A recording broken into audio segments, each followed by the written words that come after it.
আপনারা কেউ কান্নাকাটি করবেন না, শান্ত হন। কি করে শান্ত হবো বাপ? ভেবেছিল খাটনি কম হবে, সেই সব কপালে আর জুটলো না। দিদি সরকে গেল ধান ভাঙতে হয়। আপনারা কেউ কান্নাকাটি করবেন না, আপনাদের খাওয়া দাওয়ার কোনো সমস্যা হবে না চাচা।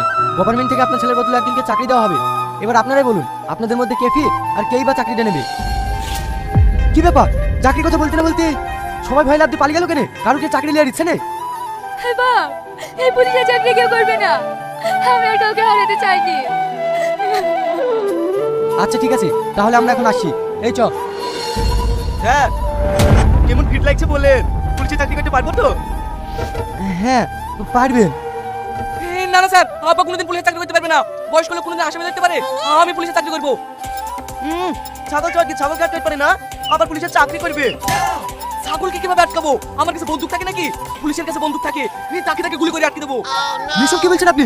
আমি যদি আপনাকে চাকরি দিই, আপনি তো রাস্তাঘাটে কাউকে বার হতে দেবেন না, যাকে তাকে গুলি করে মেরে দেবেন। ঠিক বলেছেন আপনি, ও মাথা মোটা, যাকে তাকে গুলি করে দেবে। আমার স্বামী বলেছে আমি চাকরি নেবো। বাবা, মেয়ে ছেলেকে কেউ ভয় করে নাকি তাই চাকরি লিবা?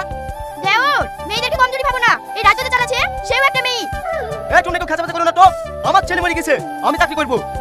আপনি চাকরি করবেন সস্তা নাকি? আমার স্বামী মরে গেছে, আমি চাকরি করবো। আমার ভাই মরে গেছে, আমি চাকরি করবো না। আপনারা চুপ করেন, কালকে ইন্টারভিউ নেবো, যে পাশ করবে তাকে চাকরি দেবো। এই চ। তোমরা মানুষ, ছেলেটা মরে গেছে আর তোমরা চাকরি নিয়ে লেগে ঝামেলা করছো।